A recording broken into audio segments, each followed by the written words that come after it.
Staton and Robbie Williams with you here, and we're going to be talking about a couple of things. The game that is coming up this weekend, which for me is the most important game of the season for the Seahawks. I'll explain why a little bit later on. We're also going to talk a bit about the big trade today. Carlos Dunlap has moved from Cincinnati to Seattle. And, Robbie, for a few weeks now, we've been saying, surely they're not going to finish the season with this defensive line and not do anything. And the news today is that they have done something. And for me, it is a trade that they needed to make to cover up some of their own mistakes in March. But the deal itself, what they gave up for Carlos Dunlap and the player and what he could bring is an A+. What did you think about it? Oh, A+ indeed, if not more. I mean, this is what we've expected from John Snyder for a while. He sometimes just pulls off trades that you just can't. You just like, man, how did he do that? So this one is top of the line for me. I'm very excited about Dunlap. I'm excited that we got Finney off the books as well, which was just a terrible decision to begin with, to give him $8 million over 2 years. So to get him off the books and only give up a 7th round draft pick for a guy that we desperately need. I mean, I don't think he's going to come in and, be a be all end all and fix everything. But, you start pairing him up with, hopefully Jamal Adams coming back and, hopefully they're not done yet. I'm really happy they did this, but I still think they're a piece or two away that could really help the defense. And again, we don't need them to be great. We just need them to be better than they are now. And so adding players like this, especially a guy like Dunlap, I mean, he comes in and he's proven he's averaged over 8 sacks a game for the last 8 sacks a year over the last 8 years or something like that. So, I mean, you're getting a guy who, he's proven veteran and hopefully he comes in and he's motivated that he's out of Cincinnati. I mean, how exciting must you be if you're him, right? I get to go to a Seattle team that actually has a quarterback and a chance and a future. And so he's probably pretty pumped and hopefully comes in super motivated. And I'm really happy with the deal. Few details. He cannot play against the 49ers of the weekend. He's got to go through the COVID testing. He's going to cost about $4.8 million, I believe. That's what I read from SpotTrack on Twitter earlier. It's a deal which will see BJ Finney move in the other direction in a throwaway 7th round pick, which, is very, very rare that amounts to anything. I know they've had a couple of hits in that round in the past, but a deal that really, I think, more than anything, Robbie, they just had to send a message to the fan base and say that, look, we get it. We understand that this is not good enough. We've messed up. Pete Carroll, I believe, is talking right now. As we're doing this podcast, he's actually doing another press conference and he's talking about Carlos Dunlap. I'd quite actually like him to sort of fess up a little bit and just say, look, we didn't get this right and now we're trying to fix it. And because I do think there has to be some accountability when you go into an off-season saying you're going to fix the pass rush and you squander the money that they did, and then you're relying on Benson Mayowa and Bruce Irvin. It was obvious in March, it was obvious in May, April, June, July, August, September, and now October that this wasn't enough, and they're having to do stuff now. But Carlos Dunlap is a player that you mentioned. He's got 82.5 sacks in his career. This is a guy with proven production. Last season on a bad Bengals team that ended up winning the number 1 overall pick, he had, I think, 9 sacks and was very highly graded by PFF. So it's not like his best years are 5 years ago. Arguably, his best year was last year. He's not been good this year, but it seems that there's been a disconnect between him and the Bengals franchise, or him and the coaching staff. So come in and see what you've got, Carlos Dunlap. I think more than anything, Robbie, he's also playing for his contract surviving next year, because the Seahawks can now cut him and it'll cost them absolutely nothing. The Bengals have taken on all of that potential cost. So, they're looking at him as a rental that could be available at a reasonable price for next year too. He is 32 at the end, in January or February, so he's not a spring chicken by any stretch, but certainly a player he's not 35 either. So there's still potentially something left there. And I'll be very interested to see how he gets on, presuming that he plays against Buffalo week after next, and that is a start. But I think you hit the nail on the head. It has to be a start, and listen, I wouldn't get my hopes up of anything else. I would not be foolish enough to get my hopes up, Robbie, unless there were people there feeding those hopes in the form of Adam Kaplan on Twitter and Jason Lacanfora. So Lacanfora wrote a piece before the Dunlap trade was completed saying, I've got a feeling they might make a couple of moves, and Carlos Dunlap could be one of them, and Ryan Anderson at Washington could be another. And then Adam Kaplan sort of tweeted, and he's clearly got a source. For example, he first quoted that that Dunlap was going to be a Leo. Someone challenged him and said, "Oh, he's not a Leo. He's a 5 technique." And he said, "No. Guarantee he's playing Leo." And basically what he was saying is, I've spoken to someone in Seattle and they've told me directly that he's playing Leo.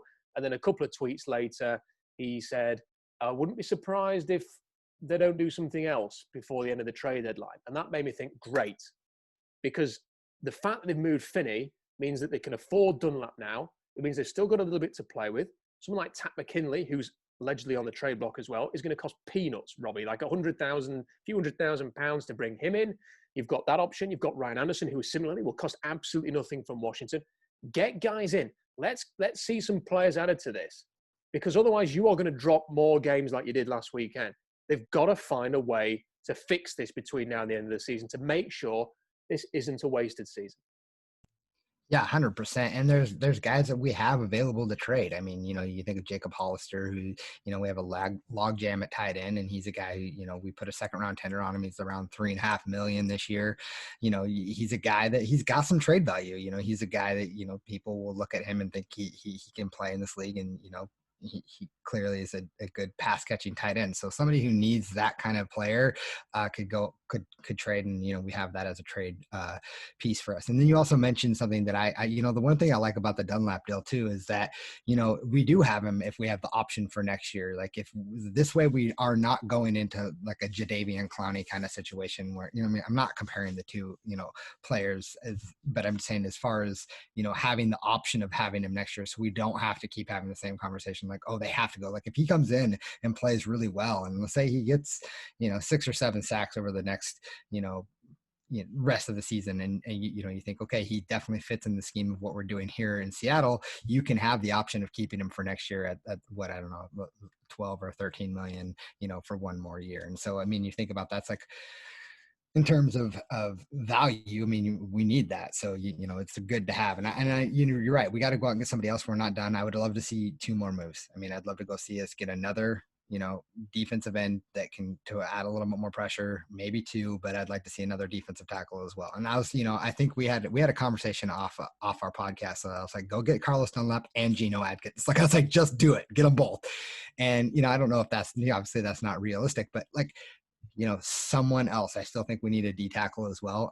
Again, who knows how Snacks is going to come in and play. I'm not riding my hopes high on that, but he can come in and at least produce, and he's a name that, he's proven to help stop the run. And, we released Anthony Rush this week. And so you got to imagine that Snacks is probably going to be activated here soon. So yeah, go get somebody else. We're not done. More. Just bring it all in. If you can get 2 or 3 guys, whatever. Dontari Poe and Daryl Worley were cut by the Cowboys. Things are ramping up now. You can see it. The trades are happening. The teams who are thinking, let's save some money, are now making their moves. Players might well get cut as well as traded in the coming days. When teams find out there's no trade value out there, we're going to make some savings here, particularly the ones who are struggling. So this is a big week. Now, I actually think, I was a bit disappointed when I saw Everson Griffin move for a 6th and thought, look, if they don't end up doing anything, as badly as Everson Griffin played in Dallas, I would have rather done that than nothing. But now that they've done Carlos Dunlap, I'm thinking, great. But I'm getting a bit greedy now. I cannot like you. I want to see some more moves. I want to see some. At the end of the year, if they've explored every opportunity and brought players in and they gave it a go, then that's fine. I'm happy with that. And listen, if they'd have spent the money on pass rushers in March and they just hadn't won a Super Bowl, there'd have been no complaints from me, Robbie. I'd have said, look, they gave it the best shot. You can't not guarantee a Super Bowl in free agency. You just want to see them give themselves the best chance. I don't think they did that in March. But look, they're making up for it, hopefully now. Good trade for Carlos Dunlap. Can't wait to see him. How quickly do you get over a loss, Robbie? Particularly when it's a crushing loss, how long does it take you to get back into the real world? I just wondered, what's the time frame for you? I'm over it. I don't even think about it now. I'm already over it. But how long did it take?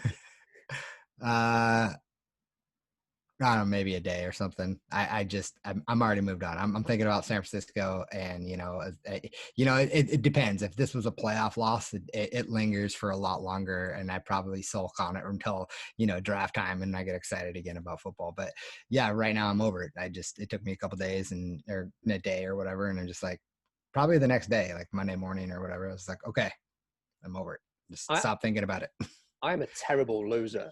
In terms of being a fan, I don't take losing very, very well. So even today, when the Carlos Dunlap trade was made, my reaction was, it'd be so better if it had been 6-0 when they did this trade.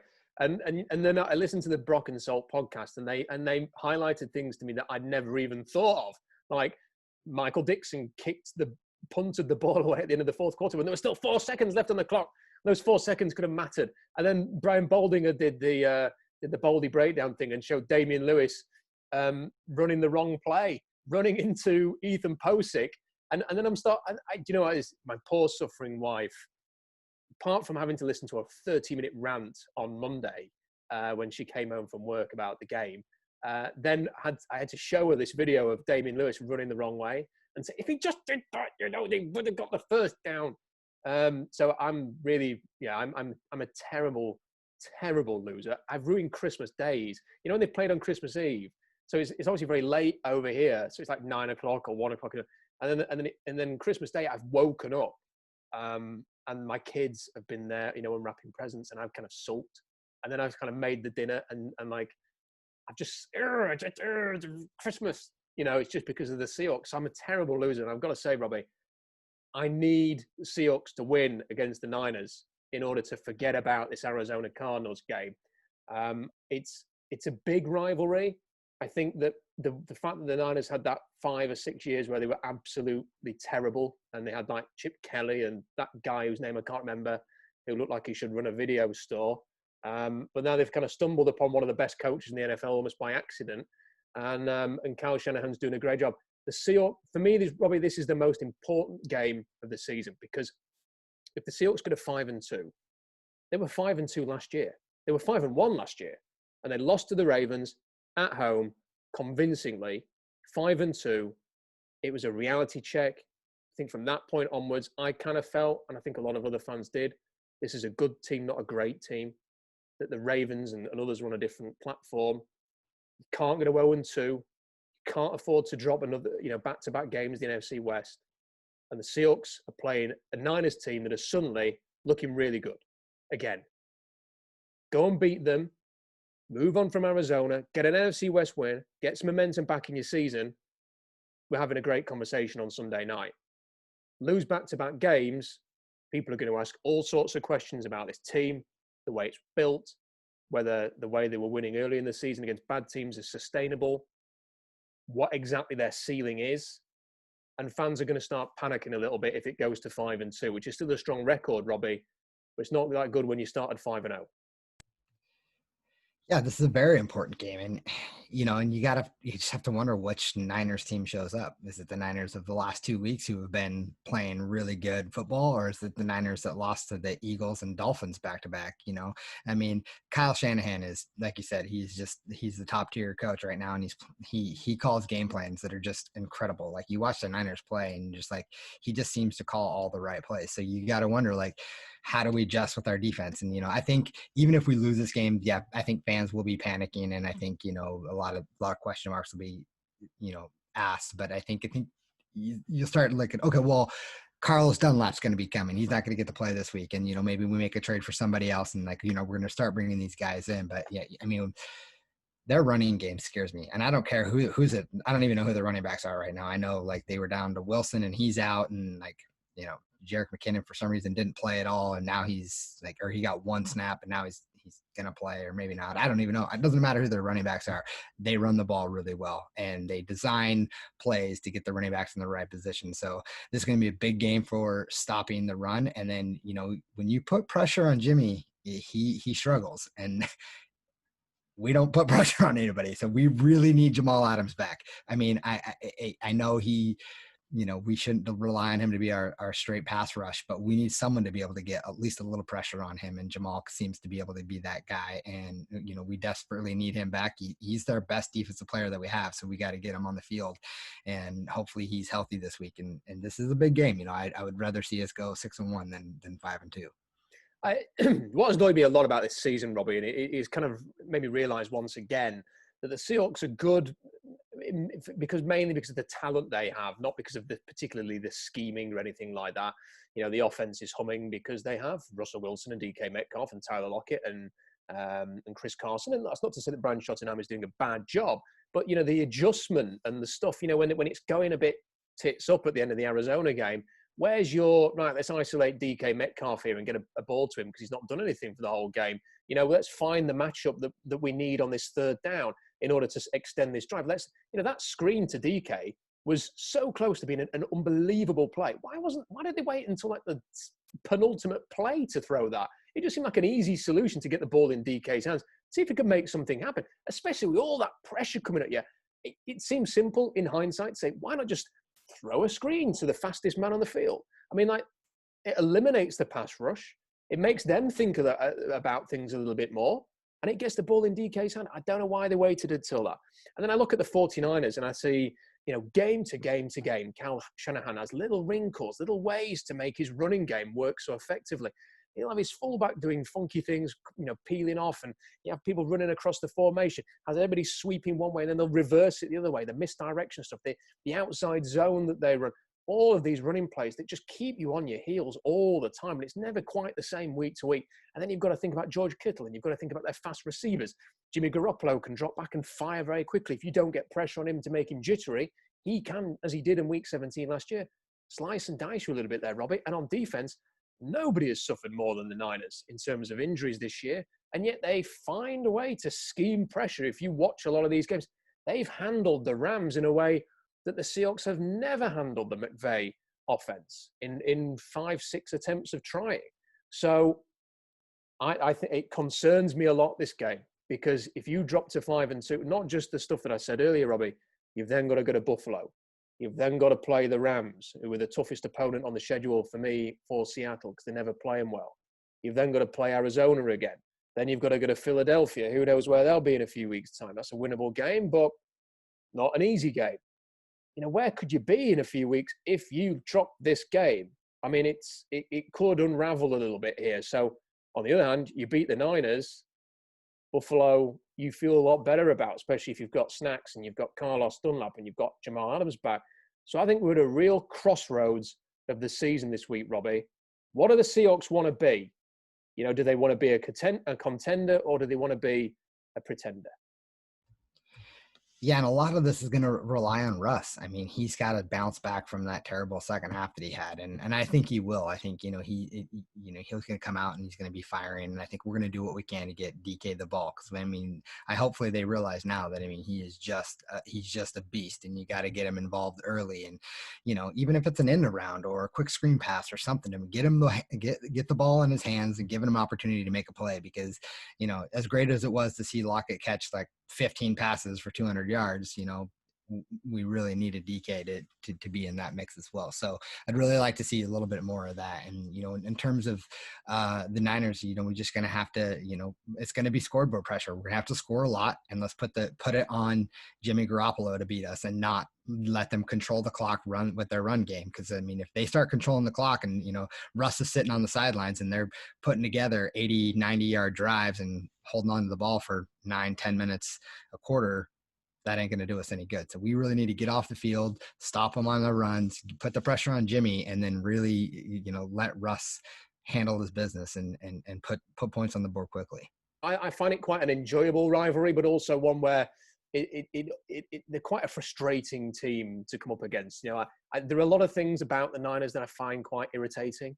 So there is I don't know if you've ever seen the Bang Bang Niner Gang video that they have on YouTube, but you go and check that out. I mean, it's highly embarrassing. It's the way that Levi's Field, whatever it's called, the place with the jeans, was empty when it opened. For all there's a number of those videos where they've got there's nobody in the seats, or and all but then as soon as they start winning again, it's like the most passionate fan base in the NFL.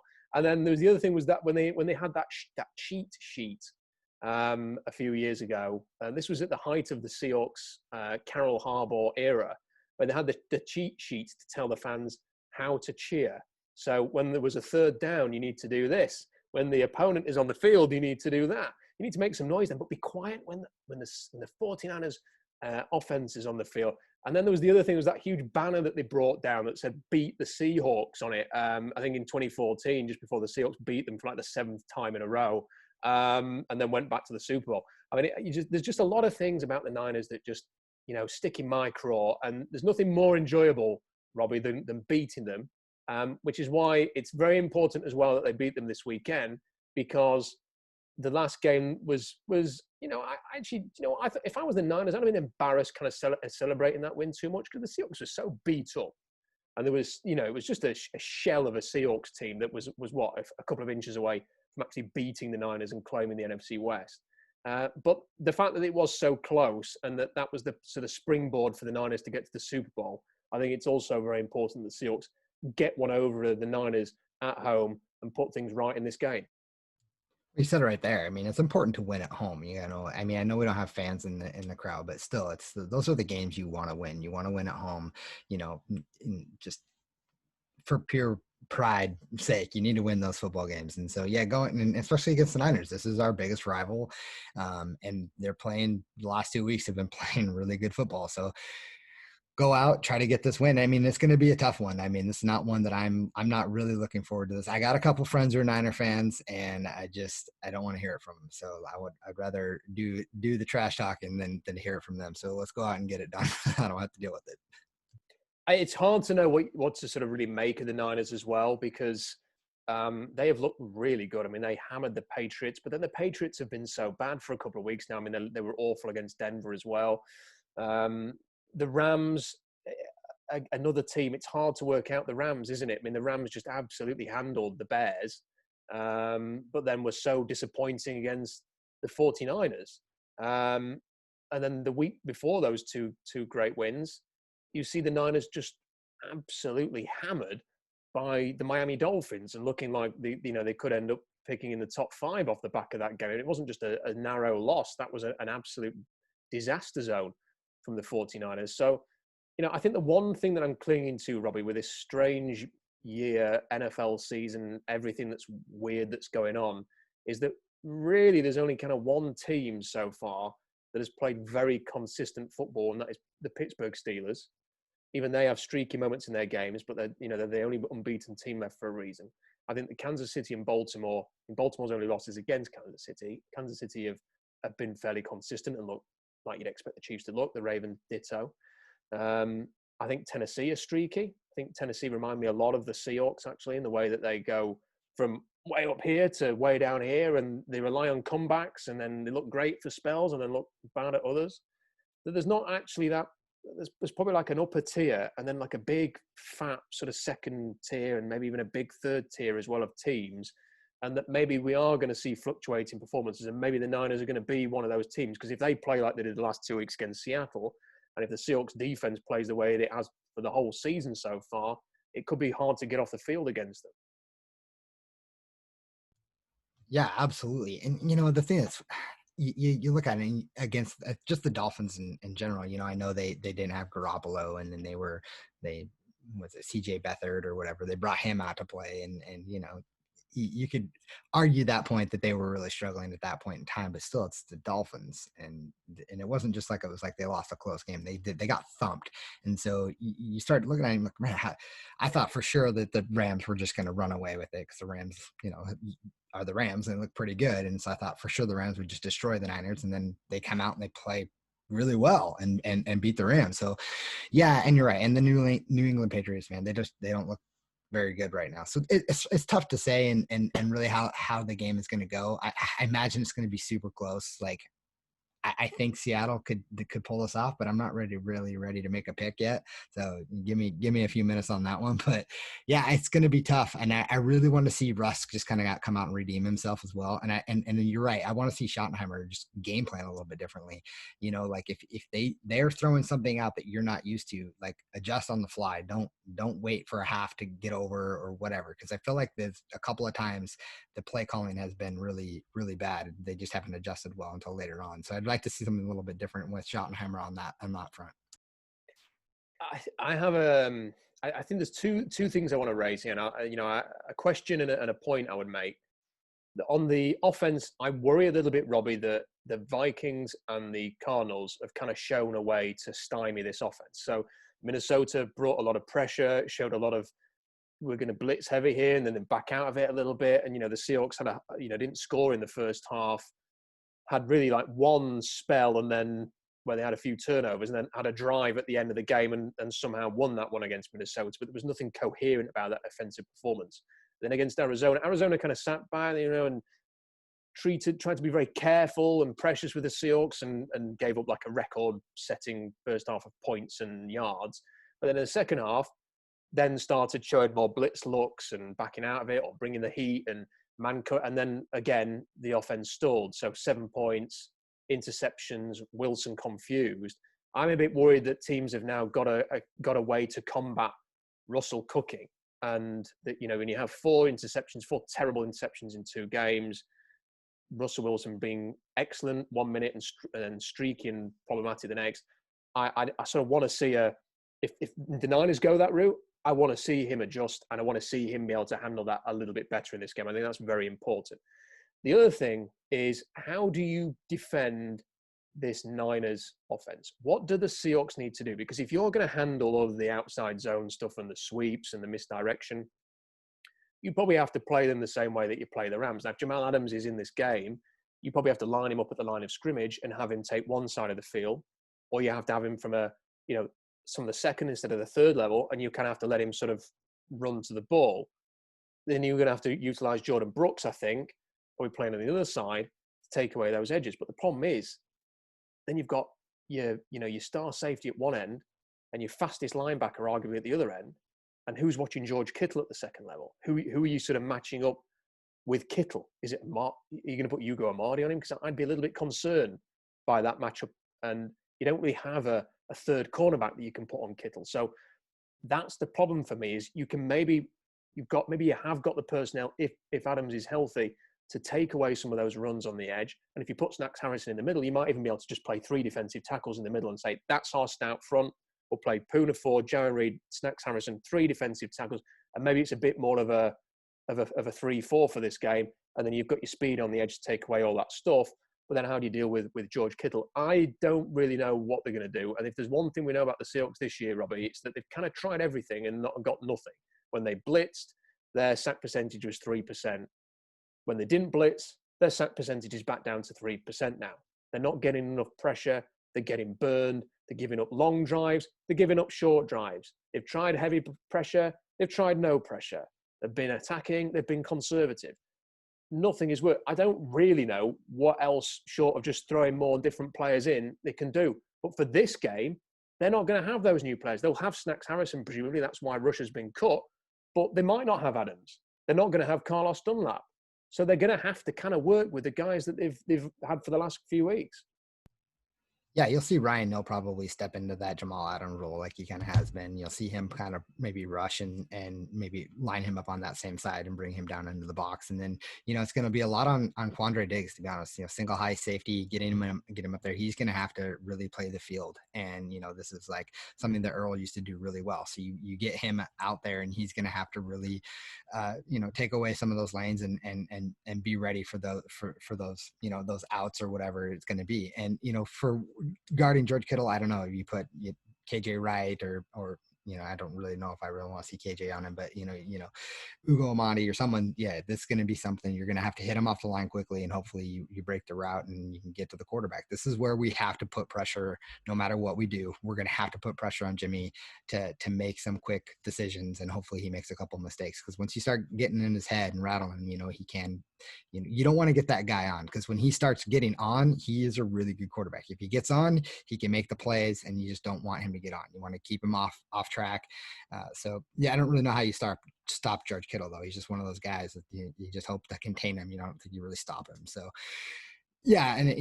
just stopping the run game is going to be the step number one, because they do so many misdirections and outside zone sweeps and such. You just got to make sure that you are prepared for that. And I think it's going to be a big game for Jordan Brooks. I mean, I think last week he played phenomenal. I really liked the way he played last week. And so I'd really like to see him continue that trend and keep going up and making some stops. So he's super fast. So I'd like to see him, really get in the backfield and disrupt the run game. I even wonder if maybe they play KJ Wright at the edge and maybe have Jordan Brooks trying to keep an eye on Kittle, because, the one thing you've got to do is you've got to disrupt his routes and you've got to get in there, but you've also got to be able to stick with him. And I don't know whether Jordan Brooks can do that. I don't know if it's too much to ask of Jordan Brooks, but one thing I do know is I don't think KJ Wright can cover George Kittle, and I don't think I really want Hugo Amadi doing it. So they've got to come up with a solution there. And you're spot on about Jimmy Garoppolo. I mean, nobody would look at Jimmy G, and look, no doubt we'll have 49ers fans complaining in the comment section, because we did when we talked the last time we talked about Jimmy Garoppolo. Is a rhythm player, and when he gets into that rhythm, because Shanahan schemes players. I mean, Shanahan's a genius. I mean, the way that he gets his receivers on very basic route concepts, he doesn't do anything particularly tricky. You know, he's like, yeah, I've never seen an offense get guys open so easily on just basic slants. But he does little work. Obviously, I've not studied his offense to the point where I've mastered it and know what he's doing here, Robbie. But you know, not at all. Complete opposite, in fact. But you must be doing something whereby he draws coverage attention away from other areas, because then you'll just see a receiver run like an in-cutting route and they're wide open, and then Jimmy G just drops back. And once he's in that rhythm, he trusts the offense. He trusts the scheme. He knows where his guy is going to be because he knows that the scheme is right. And then he just throws the ball. They're open, big play. And the number of times you see like 1st and 10 throws that go 15 yards, 3rd down conversions that are, you know, back breaking, 3rd and 12. It's just a very easy, simple completion that goes for big yardage. And you have to get into his face. And the one thing that when Seattle beat the Niners last year was he was scared to death, because every time he dropped back, there was this huge raging 6'5" monster in the backfield in Jadeveon Clowney. And because Clowney was creating that pressure in there all the time, once he scored a touchdown as well, I think it was Jaron Reed who forced the fumble, you know, the two of them together were teaming up and they were just dominating the game. And Clowney was in Garoppolo's head. I do not anticipate that Benson Mayowa and LJ Collier are going to be, and Demontre Moore and Alton Robinson, if he gets more than 7 snaps this time, are going to be living in Jimmy Garoppolo's head, which means that if he could get into that rhythm, just as he did in week 17, and he can look pretty unstoppable. And I do hope that Jamal Adams is back. And I wasn't really that keen on taking a risk last week, Robbie, but I'd be more keen this week, just because I think it is such an important game. And Ryan Neal, bless him, has done well. But, you know, eventually we have to accept that he's probably a decent, you know, guy to have as depth, because he's missing 20.6% of his tackles. So a fifth of his tackles are being missed. He had those 2 interceptions early on. You know, one was a Hail Mary, and one was a bit of a, you know, deflection off, I think, Cody Barton on it, and it looped up in the air. You know, it's not like he's been playing as an eraser and taking away the deep ball. So I think we need to see Jamal Adams back, in particular for this game. Yeah, and this is where Jamal Adams will come into play huge. I mean, he's going to disrupt the backfield, right? We need someone to get in Jimmy's head, and that's our guy. I mean, that's our Clowney, is Adams, and he gets in the backfield, and if he can, you know, even if it's like he gets 1 or 2 rushes, gets in his head, and then he fakes a rush and drops back, maybe, you know, Jimmy throws a ball right to him or something. Like, you just got to disrupt the timing for him. You don't want to get that. You don't want him to get into rhythm, because that's the last thing you want. Okay, I think let's have a bit of a prediction then. So we're level now because you went for a win against Arizona. I'm gutted that I'm wrong, because there's in no way in a minute the Seahawks managed to pull off a rare thing on Sunday. They had no business at all losing that game against Arizona, yet they kind of deserved to lose it with all of the boneheaded mistakes. Benson Mayowa was still the worst for me, but the Lewis and mistake, and oh my God, the Russell Wilson interceptions and everything. You know, there's about 10 things that went wrong that had to go wrong for the Seahawks to lose, and all of them did. And they had no business losing that. But we're kind of level now. I'm going to let you go first to see if we disagree on this game, because I think it's a very important one, a very interesting one. So I can see that you're having a little muse. You can have a think, maybe pondering what you're going to go for, Robbie. So what's your prediction? Yeah, I'm struggling with this one, Rob. I really am struggling with this one. I can see it going both ways, but I'm going to be a total homer, and I'm going to be a fanboy, and I'm going to go Seahawks. I think it's going to be super close. It's going to be super frustrating. I don't think this is going to be a game where we're going to be like, oh, we just cakewalk through it. It's going to be a really hard game. I'm going to go Seahawks, only for the simple fact that I think Russ is going to bounce back, and it's at home. I don't have a score. I'm just going to say Seahawks by 3 or something.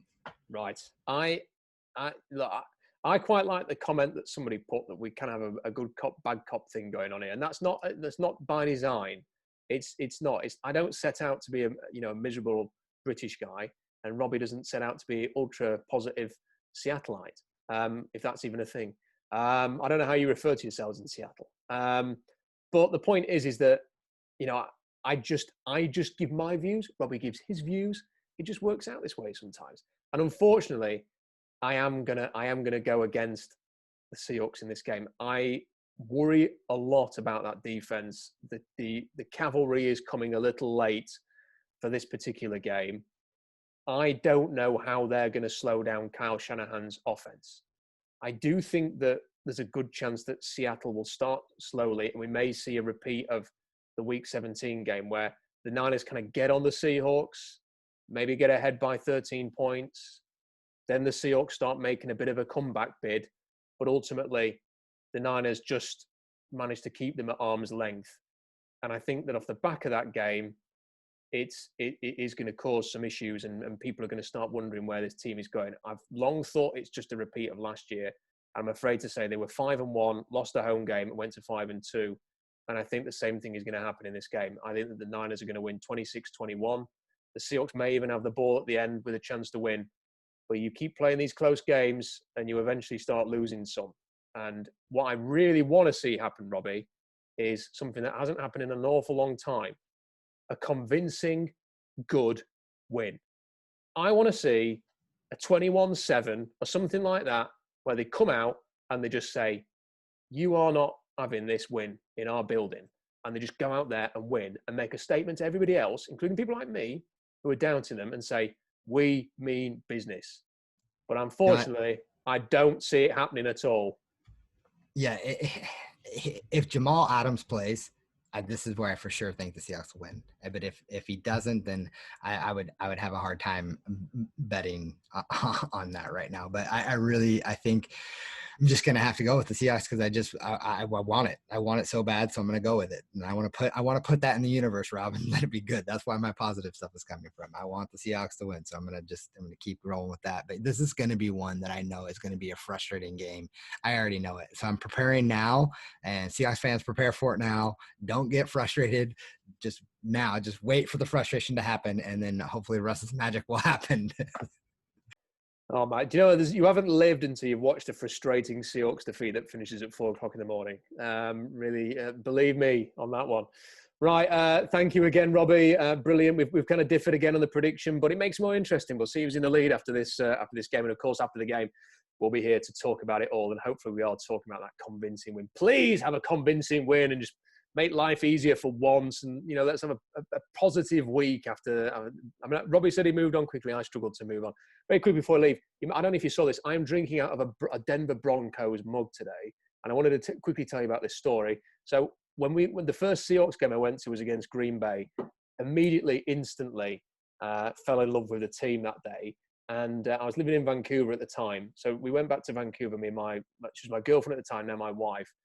And the following week, the Seahawks were playing the Broncos. And I said, right, I'm going to watch it. I've caught the bug. I'm going to watch the Seahawks play the Denver Broncos. And the Seahawks actually won in Denver.